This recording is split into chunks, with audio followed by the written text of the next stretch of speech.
organization was founded. From the very beginning, it was designed to have European countries help the United States in its military efforts. That's the whole idea of NATO. There are now 29 countries in it. Initially, it was Western European and US and Canada. Now there's Eastern European as well. The target has frequently been Russia, but NATO forces have gone into the Middle East, Iraq, Syria, Afghanistan. That's not really the Middle East, but out there.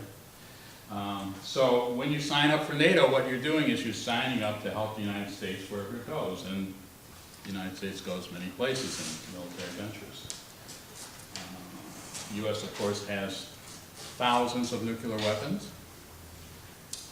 and those weapons are on submarines, planes, missiles. When you're part of NATO, you're agreeing to take whatever the U.S. supplies you with, and that includes nuclear weapons. The U.S. has a policy of don't ask, don't tell, so they don't tell when they're sending a ship that carries nuclear weapons, missiles with nuclear weapons, or planes with nuclear weapons. They don't say, and they expect that the NATO countries won't ask. So I understand. But you can be sure that British bases are being used for nuclear weapons, and that includes Scottish bases. That's what it means to be part of NATO. I was looking at Lossiemouth, the Air Force base that's up north in Scotland. The United States not only uses those bases, the U.S. is partially funding that base, about $70 million worth, which is inconsequential. The base is used primarily by planes that are designed to track Russian submarines to protect Passlink, the Trident missile system. That's what it's about, and they're both U.S. and British planes doing that. So it's part of the nuclear deterrent that the U.S. has with NATO. So I think that's one thing we need to kind of keep in mind is Scottish bases are being used very much for nuclear weapons and as part of a nuclear weapons system. The final thing I was going to say is in terms of the Labour Party and the SNP, the two largest parties in Scotland, the SNP historically has been opposed to NATO, always was opposed to NATO, but in 2012 the leadership pushed through a resolution that reversed that decision, and that's one of the things we need to talk about here, is how do we change that. The Labour Party, Jeremy Corbyn, used to be opposed to NATO, now he's for it. So we've got the same kind of problem. Needless to say, there's a lot of pressure that comes from the United States to toe the line. But we, as an aroused populace, have to counter that kind of pressure and push our politicians to follow through on what they said and have Scotland and Britain leave NATO. So I'm going to stop there, and Mike is going to speak first. She's from Holland, and get that perspective. Thanks. So my name is Maalke, and I'm from a Dutch peace organization called PAX. We're based in Utrecht, in the middle of the Netherlands, and we are part of ICANN, so the International Coalition to Abolish Nuclear Weapons. PAX has a seat on the steering group of the coalition, so we are very active in that work. And all of our anti-nuclear activities in PAX, we always work together with ICANN on that issue. So today I would like to share a little bit about our experience in the Netherlands with our campaign against nuclear weapons in what is of course a NATO member state. Sort of how we see that as an opportunity for going forward and what opportunities we see. So just to start by making very, very clearly sort of what our objectives are in the Netherlands. Both ICANN but also PAX in the Netherlands, we do not necessarily focus on dissolving NATO, for example. Our goal is very clearly to abolish all nuclear weapons, which in the Netherlands, of course, does include removing the United States nuclear weapons that are hosted there. And we do not necessarily target NATO because NATO does not need to be a nuclear alliance. It says it is at the moment, but it does not need to be. NATO being or calling itself a nuclear alliance was a political decision, so there can also be a political decision to change that. And as a result, we see it as a country can join the Treaty on the Prohibition on Nuclear Weapons without necessarily having to leave NATO. And that is why in the Netherlands we focus our campaign on getting our country to join the treaty, and we do not necessarily focus on NATO. And also, what we have experience with is that if you would focus on NATO more generally, you kind of lose organizations that could otherwise be your allies.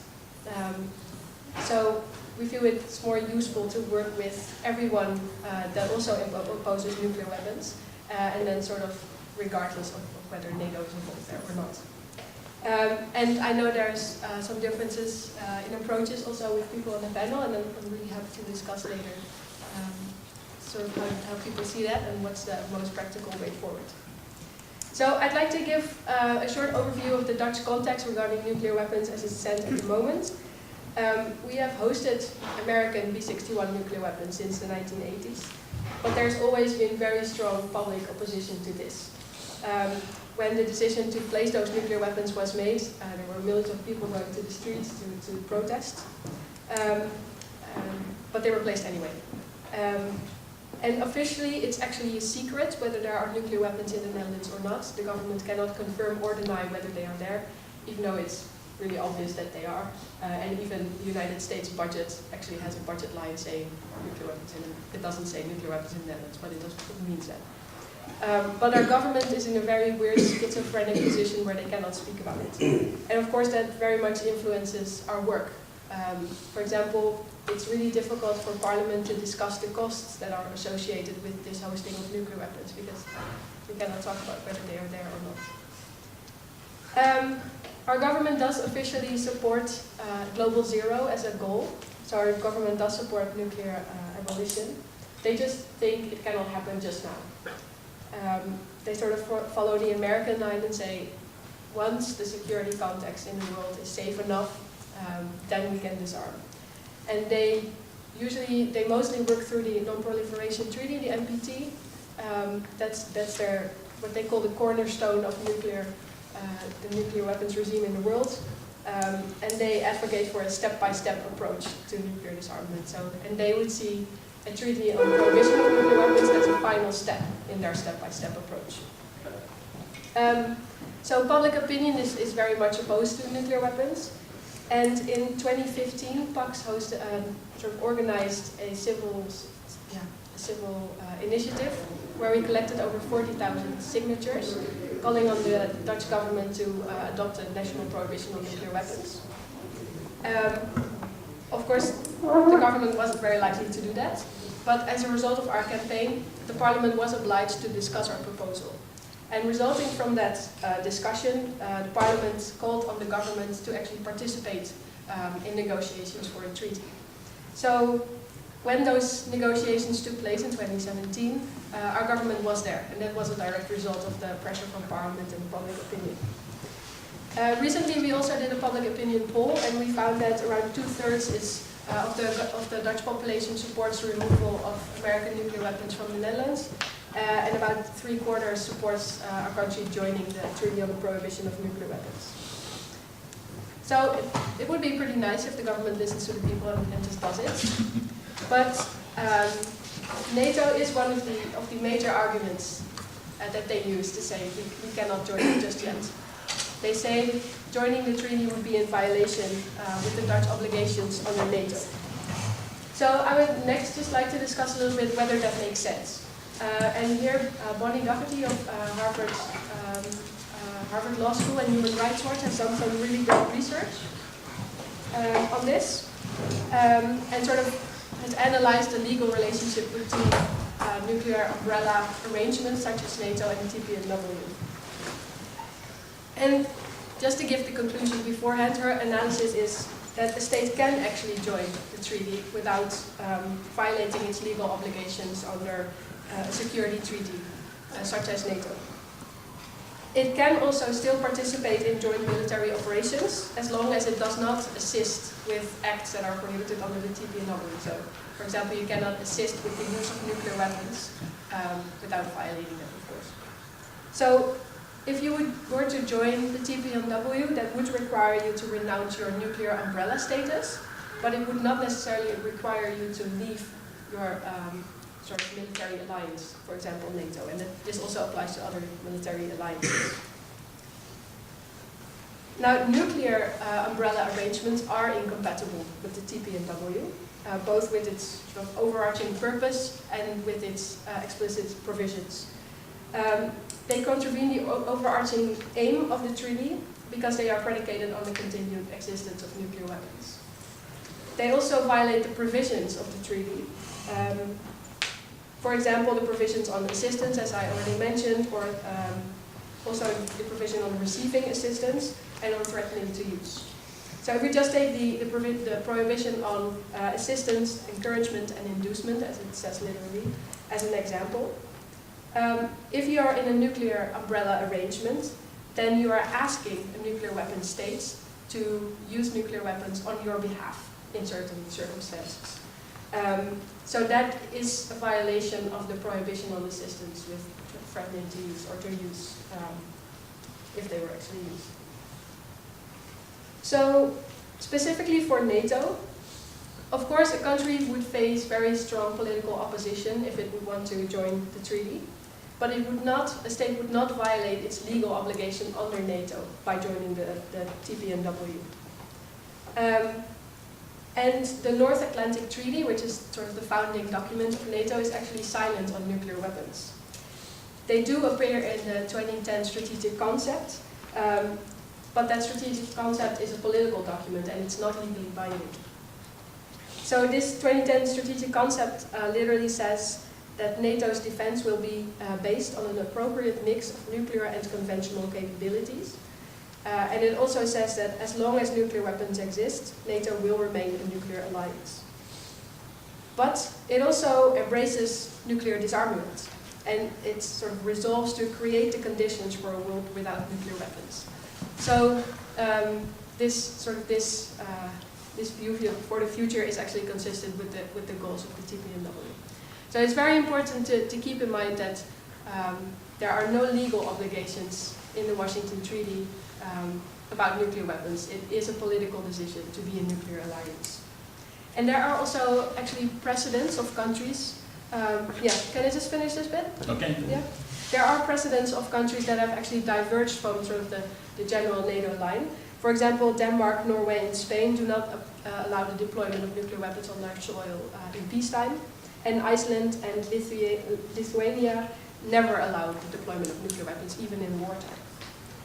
So, the TPNW's prohibitions mean it is illegal to profit or to receive assistance through a nuclear alliance, but it does not prohibit participating in a military alliance that also includes nuclear weapon states.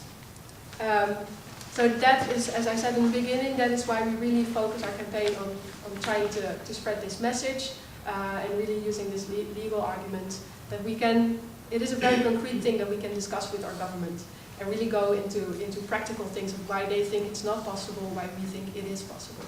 And that is sort of the path we take in talking to our government and getting them to join the treaty. Thank you.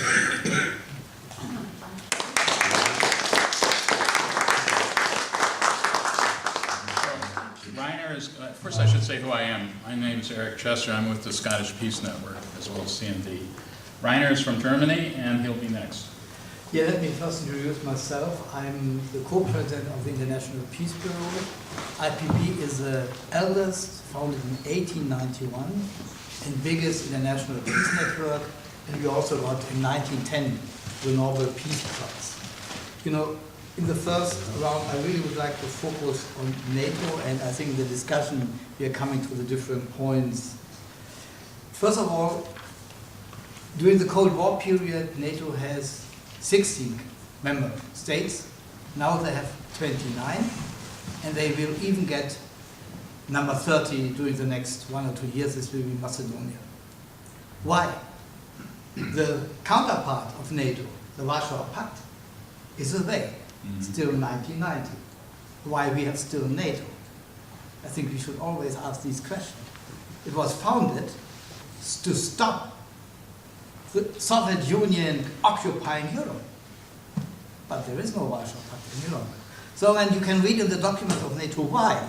They said NATO has to secure the resources and the arms trade and arms and the way, and has to secure the resources and the trade ways of the Western countries. So it is a worldwide imperial organization. And it is engaged in about 20 wars, starting from Afghanistan and ended in Somalia. And I think you heard the news about last night, US NATO attack against in Somalia again. So that is NATO. So NATO is definitely a war machine. And this war machine is tremendously expensive. It costs the people of the world, or the people in the member states, about $1 trillion per year, when I'm taking the new figures of the budget of the United States.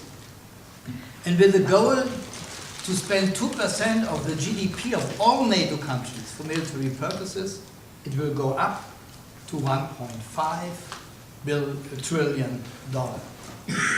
Russia is spending $66 billion per year for military purposes. China, 220, 225.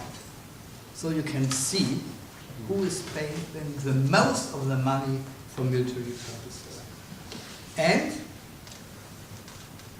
it has a really enemy. And the word enemy is not my word, it's the word in the NATO documents. They are speaking about the enemy, and when they are speaking about enemy, they are speaking about Russia. And they are using a word which I first will say in German, which is called Ostfront, East Front. And they are building a new East Front, which means they have about 4,000 to 10,000 NATO soldiers at the border to Russia. And from a German perspective, it was, I never could imagine that German soldiers again are staying 150 kilometers far away from, at that time, Leningrad, today St. Petersburg, where we killed 1 million civilians by hunger during the Second World War. And they are building a missile defense shield around Russia, which also can use aggressively for strike use of NATO. And with the European Union money, they are modernizing the streets in Poland and Germany that are usable for the modern tanks. Above all, they have to rebuild the bridges in these countries. So this is the infrastructure program for the East Front. That is NATO today. And NATO has an independent but connecting leg. This is the European Union militarization. And after the decision of the people in Great Britain to leave NATO, this European militarization get really tremendously pushed. Leave Europe. Get a tremendously pushed because up to that time Great Britain was blocking the militarization of Europe because they always said NATO is the most important partner. This means we have now a PESCO program where there's an own military development in Europe. We have now for the first time a budget of the military budget of the European Union, which is against the treaties of the European Union. We have, Stuart can speak much better about this, an own military research program in the European Union. We have European Union battle groups, which are very modern army structures, mainly from different countries, Dutch and German, Poland and German, German and France, and other countries. And this militarization of Europe is really running very quick. And NATO has an own decision about the nuclear weapons. They decided about their nuclear weapons strategy at the summit in Chicago 2012. And first, they say nuclear weapons are absolutely needed for NATO. They are deeply part of NATO military structure and NATO military strategy. And second, they are underlining their own position that they are also using nuclear weapons as first strike nuclear weapons. So I have some doubts about your position, and I think we will come back to this in the discussion. So my last point and final point is definitely we should make peace work with all the colleagues which also believe that NATO must not be abolished, but I think the main work for peace groups is to delegitimize NATO, to show that NATO and peace is totally the opposite. And when we really want to get sustainable peace in the world, we have to overcome NATO. Thank you.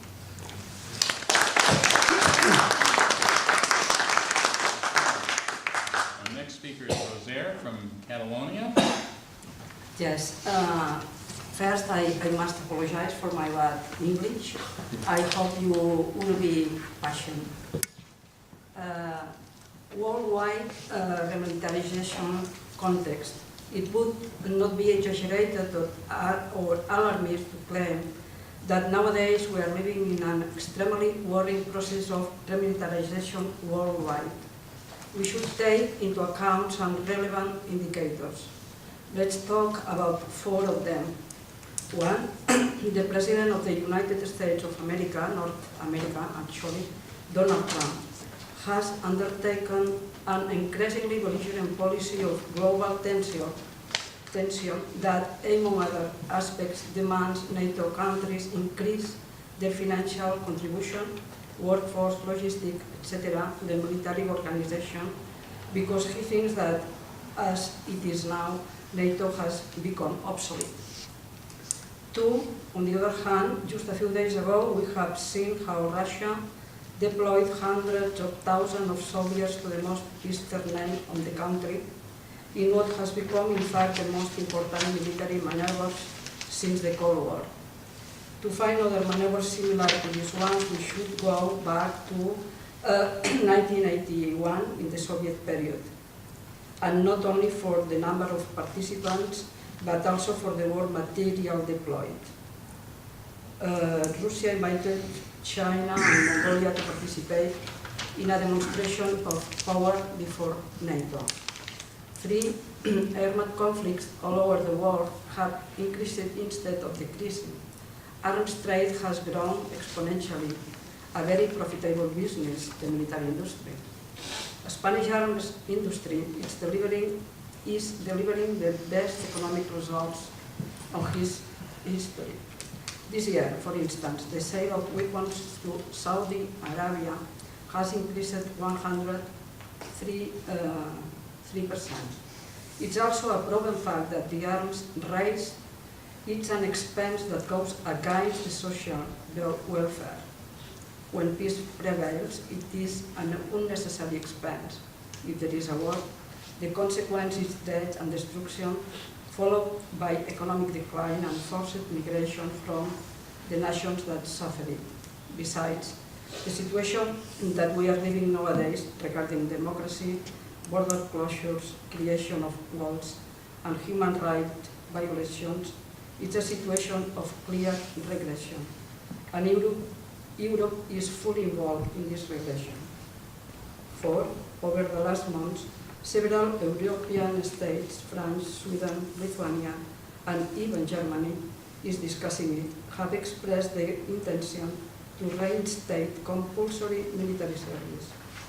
According to President Macron, military service can offer an experience of social mixture and cohesion, opposed to a widespread skepticism among young people and not identification with a common national project.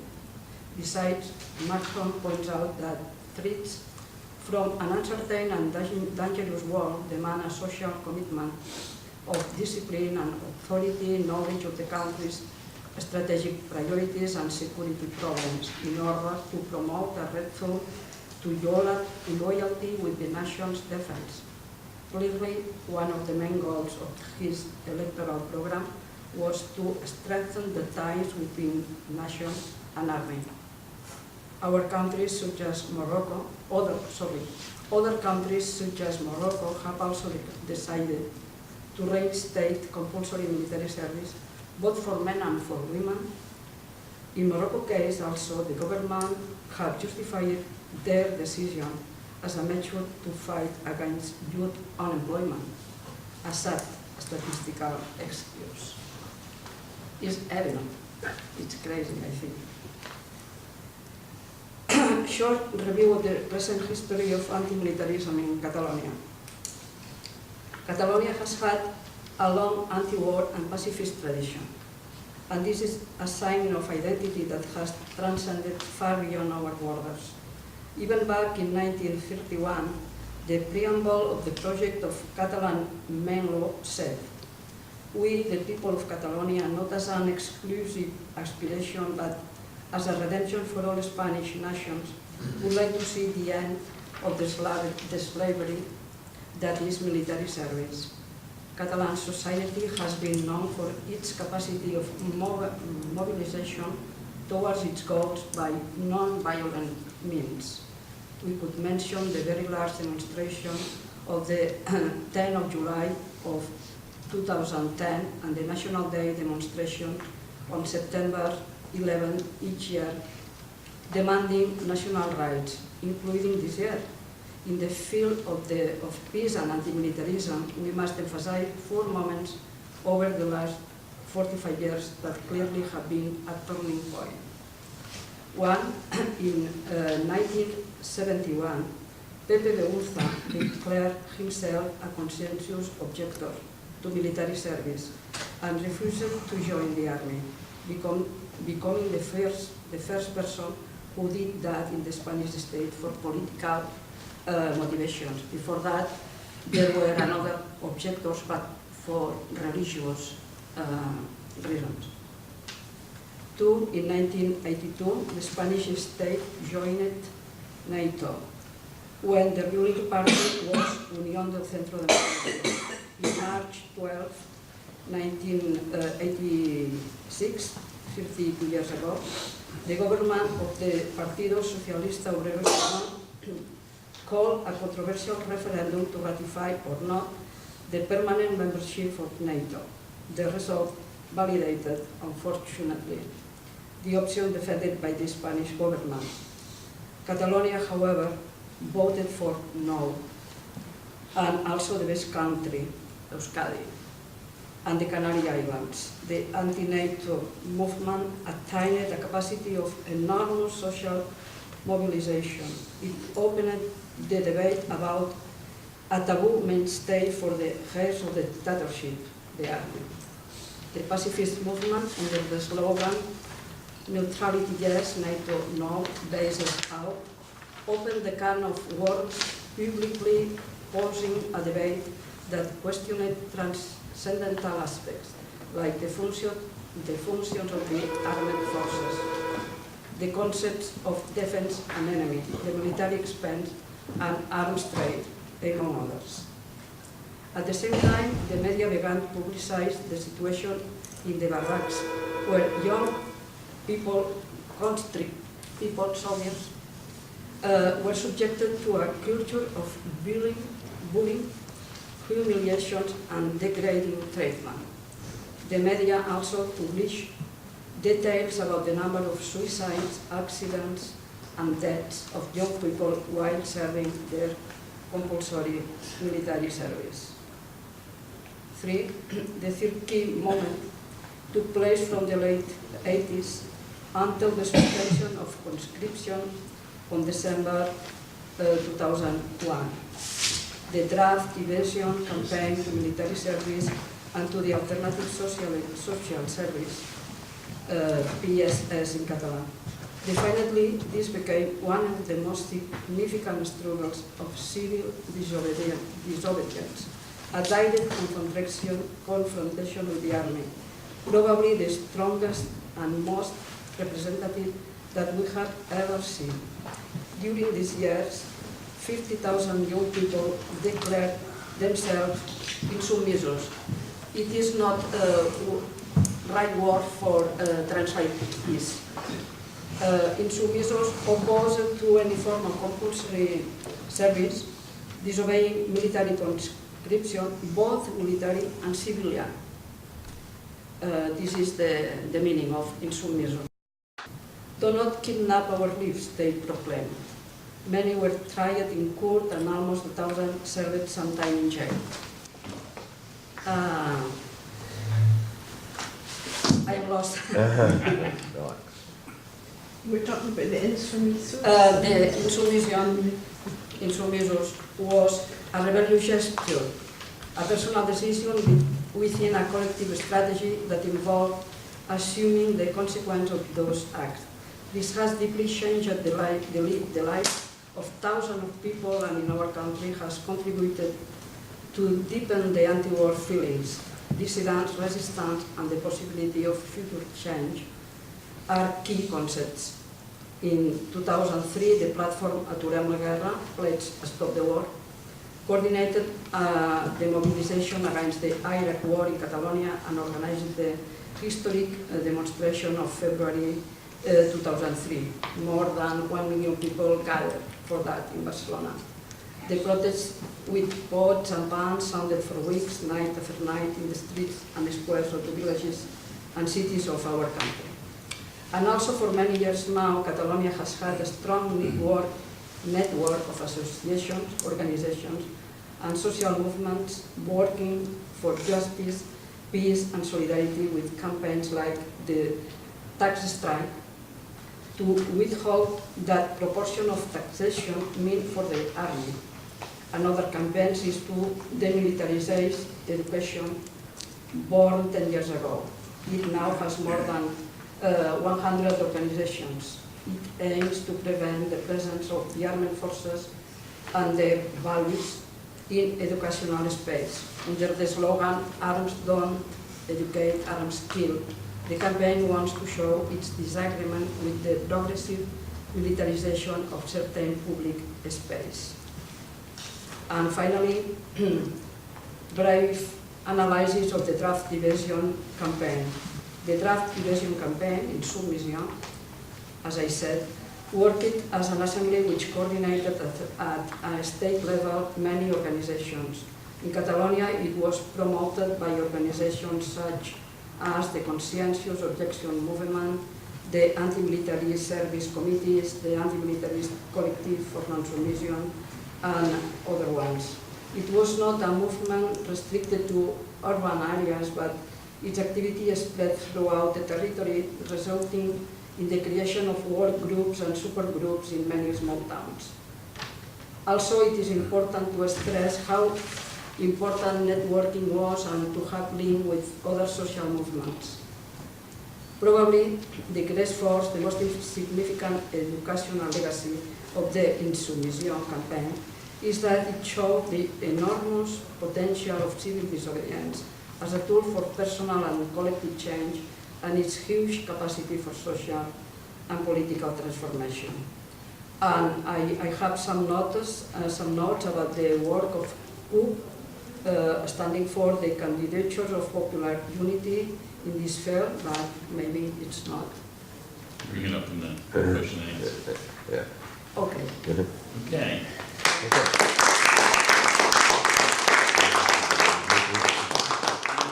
Today from CND.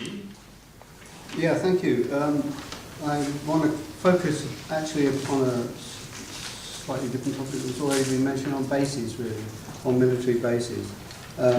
But just before I do that, just to say that CND has campaigned against NATO for many years, and we believe that NATO is a nuclear, well, it is a nuclear alliance. We don't have to believe it, it is. We can see the influence of NATO spreading, growing. It's no longer North Atlantic, it's global. They've already got agreements with South America now in Colombia. And there are all kinds of problems associated with that spread of militarism around the world. And that acceptance, that spread of militarism involves an acceptance of nuclear weapons, I believe, in its strategies and in the way that it's developing its power structure. And of course, NATO and the US are inseparable. They are really the same thing as far as I can see. And we've seen the influence of NATO at the discussion in the UN on TPNW, because NATO countries did not vote, apart from the Netherlands, did not vote against or for the treaty, did not even appear in the discussions. And there's pressure being put on them by NATO, by the United States, and by fellow NATO members on them and other countries not to participate in the treaty, not to sign the treaty. So there is a problem, a huge problem with NATO. But I wanted to focus a bit more on the bases situation, because one of the things that NATO does and the US does to spread its influence, to spread its power, is to put military bases into operation around the world. We have two networks now, two international networks on military bases. And there's a conference coming up in Dublin in November to discuss the international situation regarding military bases. That particular conference is focusing on US bases, and although the US bases, foreign military bases, there are probably around 800 of them, are the major part of the problem, there are other countries with military bases which are also a problem, and one of them, of course, is Britain. Britain has a number of military bases outside of our own borders. And the changing nature of these bases is also important, I believe, because we're seeing bases which are not necessarily housing military personnel or tanks or whatever, aircraft even, but they're intelligence gathering bases, and that's all part of the same structure, of course. It's all part of the war structure that NATO and the US is extending across the globe. And the UK is, in particular, Britain, is very much involved in that, but not only Britain. So we've had, of course, in Britain we've had US nuclear weapons for a long time. We don't have any at the moment, except for Trident, which of course is an American nuclear weapon, basically. But of course we had cruise missiles, we've had short-range, medium-range missiles in Britain for a long time. And we've used the US has used airfields in Britain to bomb Afghanistan and so on throughout the period of all the UN wars and the US wars. But also these intelligence bases. In 2016, the NATO summit in Warsaw gave a statement about considering cyberspace as an operational domain. That means basically that if they're attacked, any country is attacked, an NATO country, through a cyber warfare operation, they consider that as an equal kind of attack to a military attack. And of course, under Article 5, any countries that's attacked in the NATO coalition is represented as an attack on all countries. So you can see a series of events that might lead from a cyber attack to a military response. Now the thing is, with cyber attacks, it's very often extremely difficult to know where the cyber attacks come from. How do you prove who is attacking you? So there's an extremely dangerous situation, I think, approaching where a response to some kind of attack may come through military, may even be a nuclear response, because, as has already been said, NATO has a first strike policy on nuclear weapons. It may be used as an excuse for developing a nuclear response from NATO. Now these cyber attacks are going to become more and more frequent. We've already seen in the news how Britain is putting a load of money into counter cyber attacks operations. But also we know that NATO is doing something very similar. It is working in cyber warfare. NATO and the US have set up a series of stratcoms around Europe and in Scandinavia with different specialisms. Just recently there was one opened in Riga, I think. And some of the partners, I think they include the UK, it includes Sweden, who isn't even in NATO. And it's worth mentioning that many of the NATO exercises are happening in Scandinavia, despite the fact that they're not a member of NATO. There's a huge military base in Sweden, which is being used continuously by the US and by NATO to practice warfare. And of course, it's because it's close to Russia. There's also this sharing of intelligence, which is extremely important. Since the end of the Second World War, there's been a collaboration between Western states of intelligence services, the US, the UK, Canada, Australia, New Zealand, the so-called Five Eyes, have developed a very close intelligence relationship. Well, that Five Eyes is spread to something like, I don't know, over 30 odd cooperative countries now in this intelligence sharing business. And Sweden is one of them, and Japan. There's a whole global spread of this intelligence system. And there are a number of bases associated with those intelligence gathering systems. And some of them are British bases. So there's some in Oman, there's some in Cyprus. They link in, basically they intercept microwave communications from satellites, to and from satellites, and also nowadays through fibre optic cables. Most of the major electronic communication systems are now through fibre optics. And these major fibre optic cables have to come to land somewhere or another. So in Britain, for example, in Cornwall, there's a number of fibre optic cables come to light there, and there's a station there, Bude, which links into them, and basically links into every communication system that goes through it. In Sweden, there's a similar situation. They have an operational system there in near Stockholm, which is linked to the operation to the cables that go through. In fact, from Russia, they're going through to Russia. So there's a continual kind of gathering of information for intelligence purposes for the military, and these are for the military, of course.